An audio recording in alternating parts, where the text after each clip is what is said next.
folks, welcome back to my channel. I'm so glad that you guys are here for another fun video. I am Katie, and today, per the title of this video, you know that we are going to be talking about my favorite holiday movies. So it's been a very strange year for everybody for multiple reasons, but I have just not really been feeling in the holiday spirit for the last couple weeks. I've been trying to get into it. You know, I've been crocheting a lot. I've been snuggling in at home and watching Christmas movies, but it just hasn't really felt like the holiday season, and I'm sure a lot of you can relate to that for, you know, many different reasons, but I've just kind of been quiet on the whole subject of Christmas. You know, after Halloween ends, I kind of go into a bit of a hibernation and a bit of a depression, missing my favorite holiday. So Christmas time coming so close after Halloween is always rough for me. It's kind of a quick transition. You know, we go from Halloween to my birthday to Thanksgiving and then into Christmas season, and so I just get a little overwhelmed. So I apologize for kind of being quiet on here. I've been posting a couple of videos here and there, but nothing major, nothing like, you know, my 31 days of Vlogtober. But I did want to do a little bit of a series about my favorite Christmas movies. So I'm hoping that you guys will be interested in this. I'm going to do 4 videos, and they are going to have to do with 4 different, I've put them into categories because I love so many Christmas films. You may not think that because I'm such a fan of Halloween, but I do have a very big soft spot in my heart for the holidays.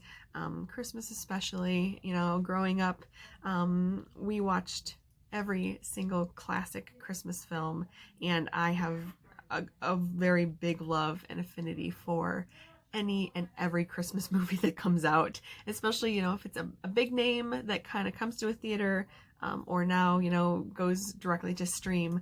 But I get carried away in the season typically, so this has been very unlike me, and I just want to kind of pull myself out of it. So I think that this might be a great way to do that, just kind of discussing some of my favorite films. So I know a lot of people do like countdowns of their favorite, you know, 20 favorite Christmas movies or whatever. These had to be put into categories because I could not put a number one against, you know, I couldn't head to head some of these movies because I love them so very much. There was no possible way I could put one over the other. So by doing it this way, I kind of feel like I'm cheating a little bit, but I'm also giving you guys more of a selection of movies that you might be interested in. So I will preface this before we get started. I think it's very funny that people are still having the old debate about Die Hard and whether Die Hard is a Christmas movie. It is 100% a Christmas movie. I don't know what the true reasoning for saying that it's not a Christmas movie, but it's literally happening during a Christmas party. So I can't understand how anybody doesn't think that that's a Christmas movie. It is set around Christmas time, and I think that that's really the only specification to have for a Christmas movie. It has to be set in the holiday season.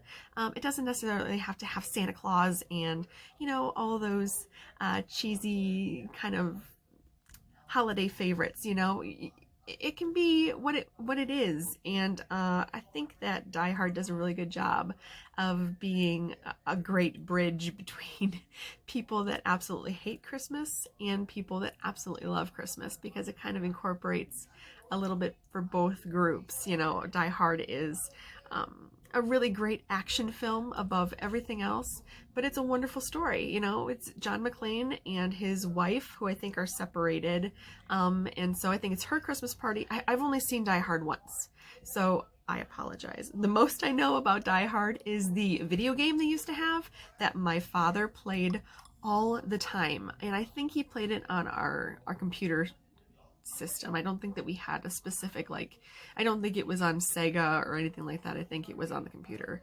But I remember him getting to, I think it was like one of the final levels where he would be, you know, John McClane all bloodied up, and he's walking around on the glass and his feet would get all messed up. And that's what I vividly remember about Die Hard. So all that's to say, Die Hard is not included on any of my lists, but I do consider it to be a staple for the holidays. So definitely check out Die Hard if you have not. I think that you will enjoy it one way or another. So my first video today, I want to focus around new holiday classics is what I'm going to call it. So let's go ahead and do a quick rundown of what these four topics are going to be. So like today is going to be new holiday classics. Tomorrow I think I'll put out a video for like ABC Family, Hallmark Channel, Lifetime favorite movies. That where I'm just going to clump them all together because some people don't even consider those movies when they're doing a favorite holiday movies, but I think that they have a lot of good movies. I mean, some of them are cheesy and hokey as hell, but some of them are actually really, really sweet and really encompass the full glory and season of Christmas. So I'm going to have a day devoted to ABC Family or Freeform as it is now, Lifetime Hallmark Channel. And then day number 3, we're going to be talking about children favorites. It's kind of like my childhood favorites, really. So movies that I grew up with that I absolutely love that were filmed for a child audience. I mean, like I grew up, Christmas Vacation was around when I was growing up.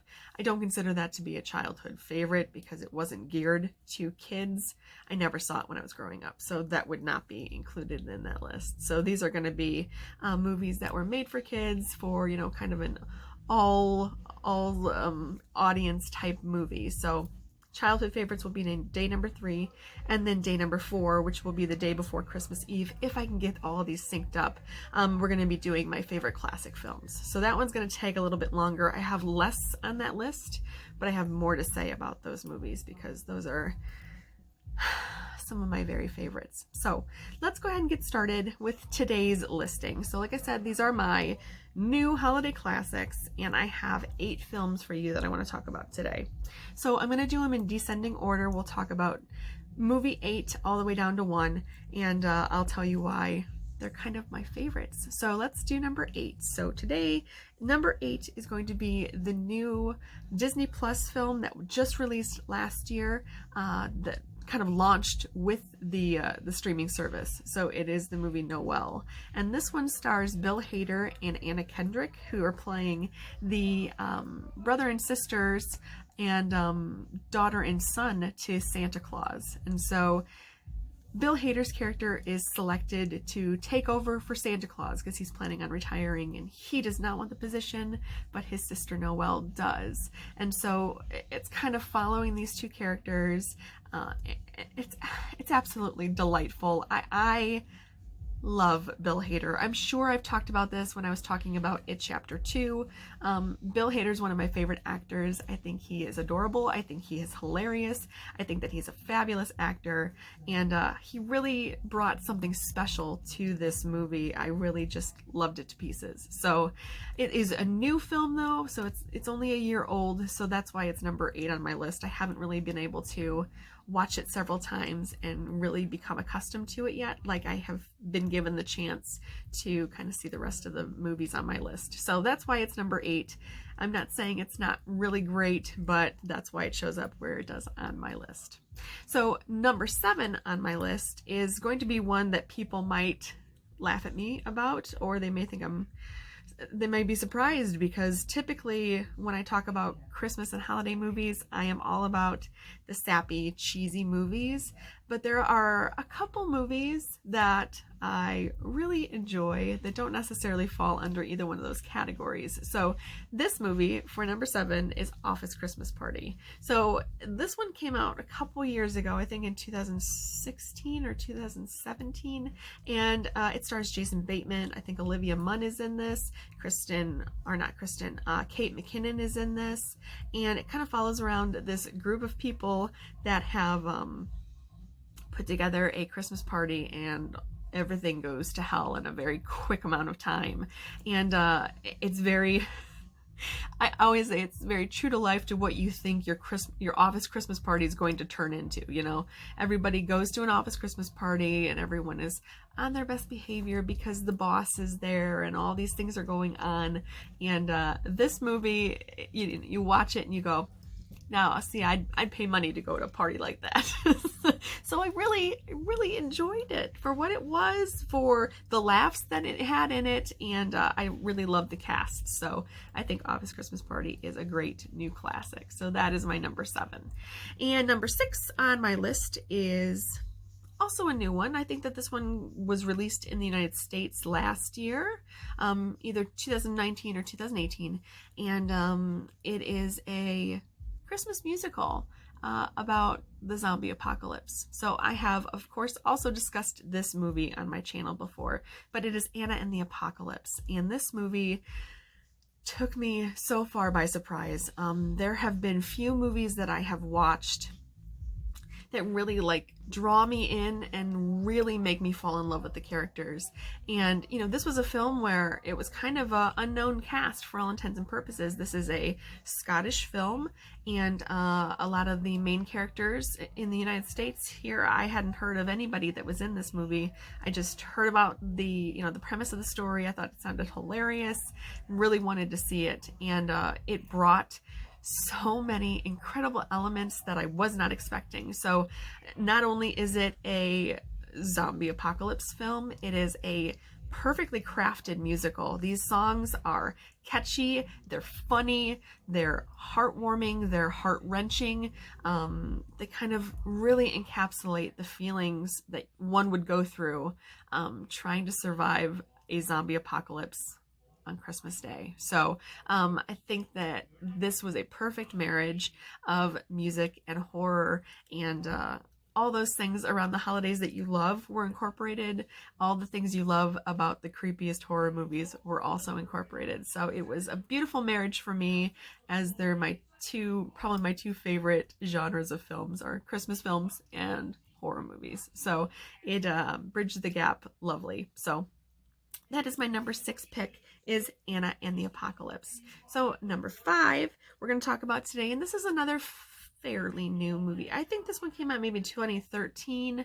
I'm going to have to do some research and put numbers and stuff down below, but this is another Christmas horror film, and this one I actually didn't really like the first time I saw it. It was good, but I think that I had too many expectations going into it, so it kind of clouded my overall judgment of it at first. But when I went back to revisit it the second time, I kind of was able to step away and realize what a gem of a film this is. And I am talking about Krampus. So Krampus, if you've not heard about the story of Krampus, Krampus is kind of the yin to Santa Claus's yang in old folklore and traditions that have gone back hundreds of years. So if you were born Christian, Catholic, Presbyterian, any of these, you've probably heard of Saint Nicholas before. And so Saint Nicholas is kind of the kind of blueprints to create the story of Santa Claus. But Saint Nick had his feast day, which was on December 6th. And so Santa, or Saint Nicholas, and his counterpart Krampus were kind of put together to go visit all the children, and the good kids would get, of course, a visit from Saint Nicholas, and he would put candy or treats into their shoes that were left outside of their doors. Growing up, I was raised Catholic, so we did the same thing. On St. Nicholas Day, we would go ahead, we'd get our shoes, we'd set them outside of our bedroom door, we'd go to bed, and then in the morning, we'd wake up and there would be treats in our shoes. And for those kids that were not so good, Krampus came and made a visit. And so Krampus either instilled the fear of God in you, or he picked you up by your feet and stuffed you in his burlap sack and took you off to the underworld, or wherever it is that Krampus normally stays, and was meant to kind of be that warning tale for kids to shape up, or you're going to have a visit from Krampus. So December 5th, the night of December 5th, was always referred to as Krampusnacht, or Krampus night in Germany, because I think it's a German root for where the story of Krampus kind of emerged from. So the whole point of this movie is that this family kind of has lost the true meaning of Christmas. You know, they're so in their own heads and they're busy rushing around and not really taking stock of the feelings of the family members. They're not really worried about anybody but themselves. And so the main child character that's kind of the lead in this film kind of loses faith too, and so he's prompting a visit from Krampus. And so Krampus comes and completely turns their, you know, cookie cutter family life upside down. And like I said, the first time I saw it, I didn't really like it because there are some really hokey CGI elements to it. They had these gingerbread men that were like straight out of Shrek. Like they pulled the gingerbread man out of it and then turned him deranged. So I kind of was like, about it the first time I saw it. But like I said, the second time I watched it, I kind of understood that they were trying to appeal to certain parts of the audience that were not necessarily me who wanted to see a horror movie, but to, you know, audience of 13-year-olds who would get a kick out of seeing these characters. So putting that aside, I was really able to appreciate the story. And Krampus is a terrifying badass in that movie. And we now have, if you go to Spirit Halloween around the holiday, you will see that Krampus is represented at Spirit Halloween. They have a huge animatronic piece for him. And I'll see if I can find the footage. I don't know if I still have it anymore, but I'll at least post a picture of what the Krampus animatronic character looks like. He is terrifying and I love him. So let's move on to number 4. So my number 4 pick is a delightful movie that came out, I think in, I don't even want to put a number on this, maybe 2006 or so. I think it was back in the aughts. But this one stars Queen Latifah and LL Cool J, and it's called Last Holiday. And it is absolutely adorable. I love this film so much because they put these characters together in such a way that you feel like you know all the people in this movie. You know, Queen Latifah's character plays this woman who's very straight arrow. You know, she doesn't cause a fuss. She doesn't make a scene.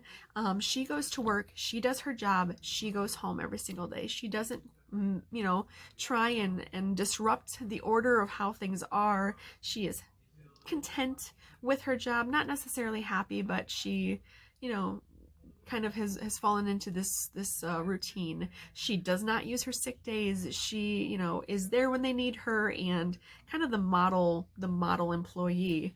And so she has a mishap while working. She slips and she falls. She hits her head. So while she's at work, you know, of course, HR says you got to go down and get checked out by our doctors. Well, she goes to get checked out, and either the doctor misread the MRI or he got the wrong paperwork. I can't remember right now how they played that off, but he thinks now that she's actually dying and that the MRI, you know, exposed some issue that she has. And so he tells her, you know, you've only got a limited amount of time left to live. And it kind of awakens this, oh my God, what have I been doing with my life feeling in her. So she decides that she is going to go to this extravagant, beautiful hotel that she's always wanted to visit. And I think it was like in Slovakia or one of those kind of Central Eastern European countries. And so she wants to go to this hotel. She wants to live it up as much as she can with the time that she's got left. So she takes her vacation time and she decides that she's going to utilize it.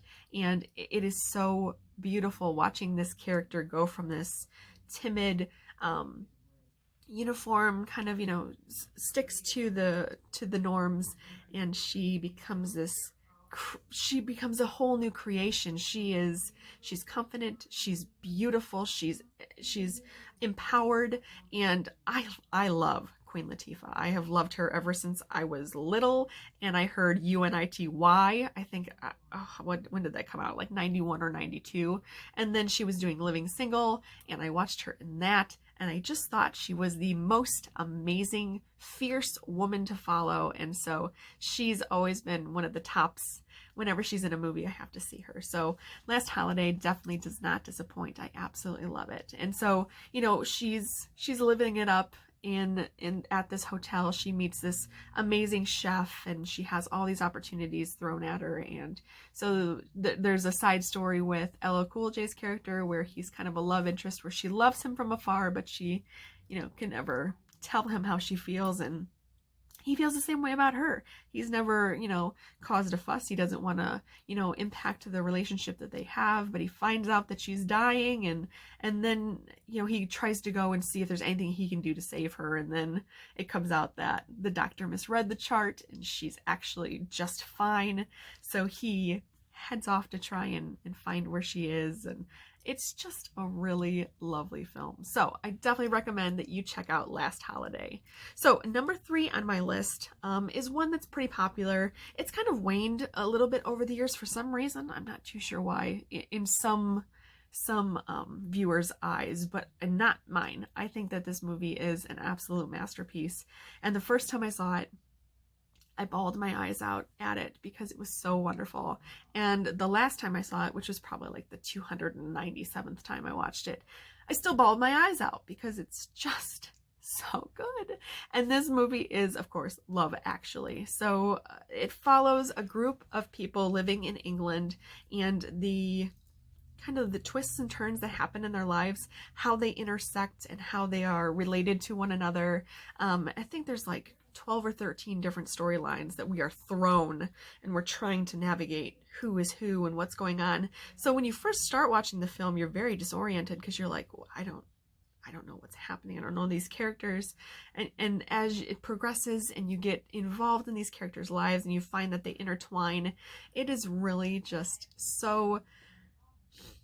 it's so real, it's so romantic, it's so heartbreaking.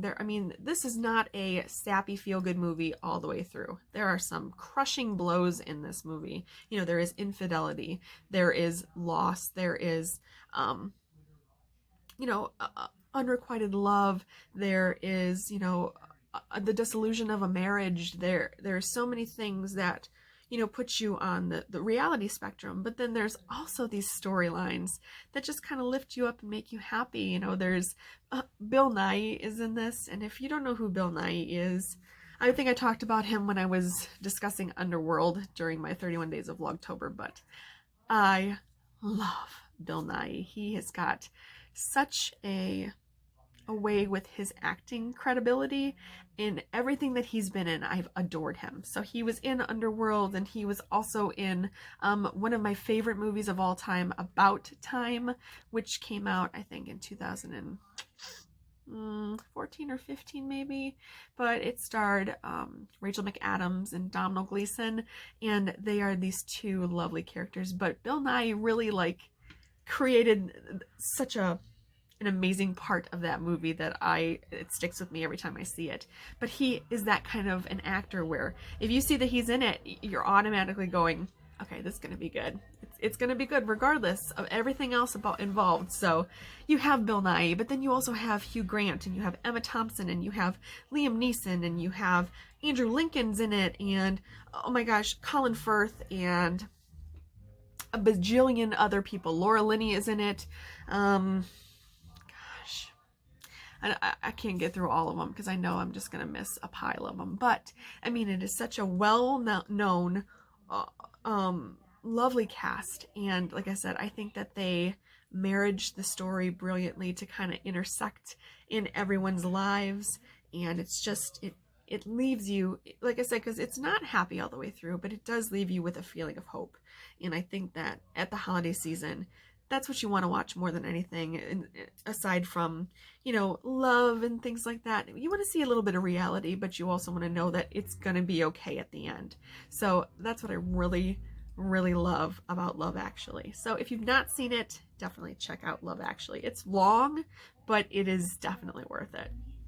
So my number 2 pick for today is another film that brings me to tears every time I watch it, just because it is absolutely lovely. And this movie is The Holiday. So it stars one of my very favorite actresses of all time, Kate Winslet, and she plays a character that before I met my husband, I basically told people if they wanted to know a little bit about me, I told them to watch The Holiday. Kate Winslet's character is me. I was Iris. I was that person that couldn't ever say, you know, how I felt about somebody, or when I did, it was hard on your sleeve, and it was always you loved from afar, because the people that you loved, they never truly loved you back.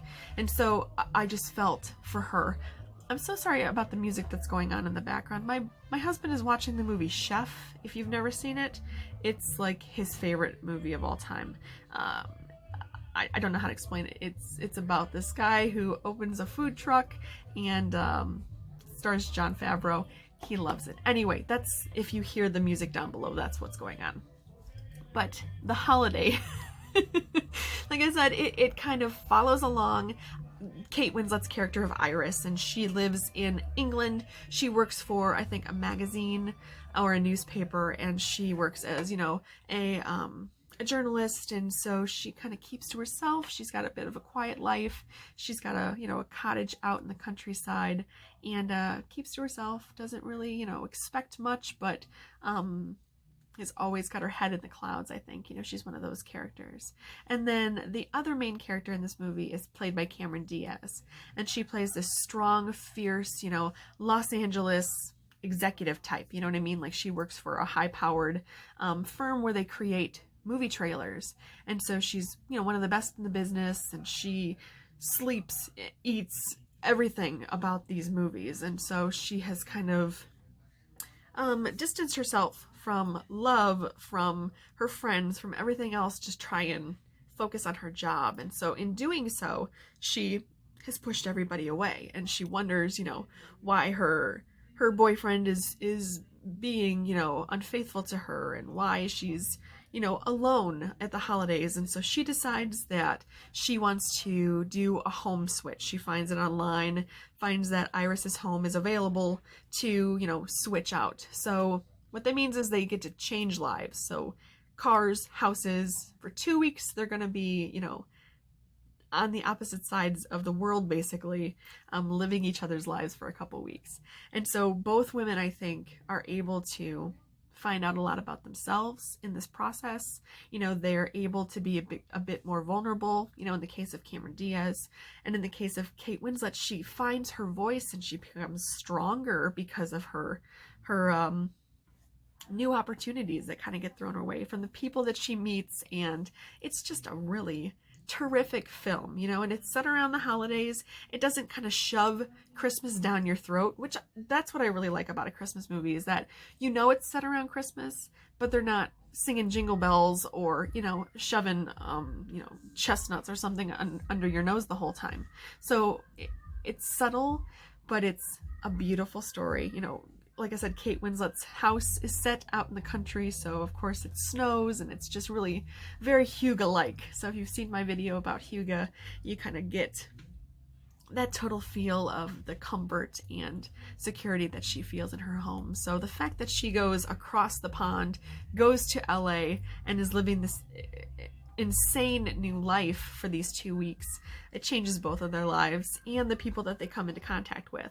So Iris's brother, you know, comes into contact with Cameron Diaz's character, and one of Cameron Diaz's friends, Milo, he comes into contact with Kate Winslet's character. She also meets an aging old director from, you know, the classic black and white Hollywood days, and they both have remarkable adventures. And so I absolutely recommend you see The Holiday.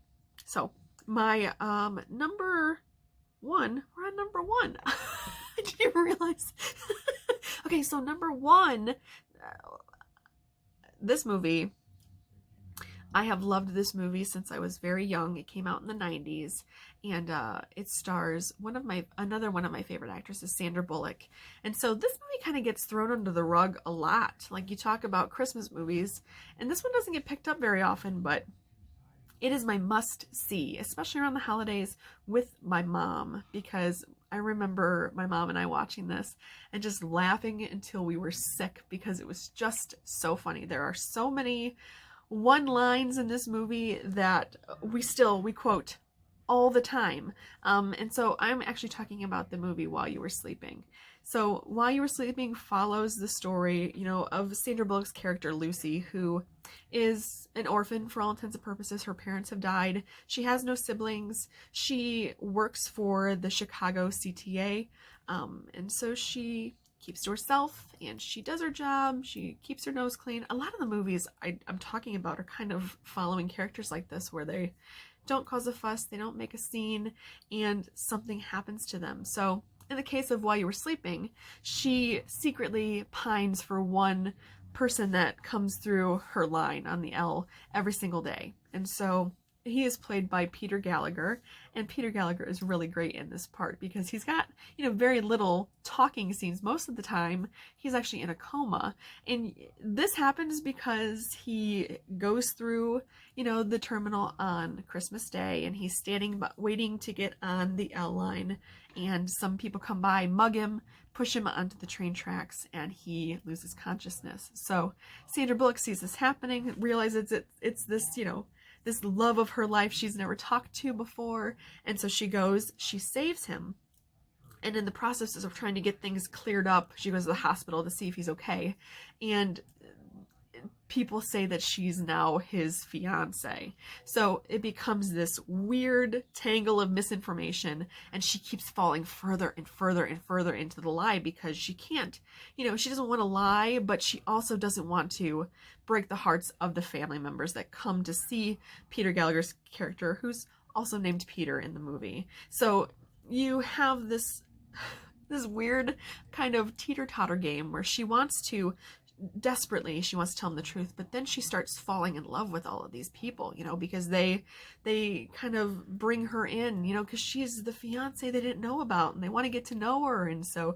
they invite her to a late Christmas dinner because they really didn't have to have Christmas because it's when Peter got hurt, and so she kind of falls into the spell of the whole family, and she meets Peter's brother Jack, and it's just a really heartwarming, funny, amazing film. So if you've not seen While You Were Sleeping, that is my very long-winded homage and love to that incredible movie. So if you've not seen While You Were Sleeping, definitely check that movie out. So that is my picks for today. So from 8 to 1, 8 was Noel, 7 was Office Christmas Party, 6 was Anna and the Apocalypse, 5 was Krampus, 4 was Last Holiday, 3 Love Actually, 2 The Holiday, and number 1 was While You Were Sleeping. So those are my picks for today. I hope that some of them are on your list. If they're not, let me know which new classic films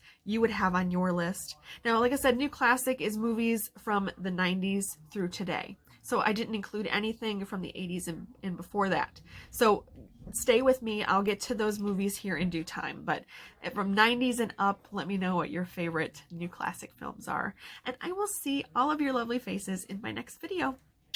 Bye.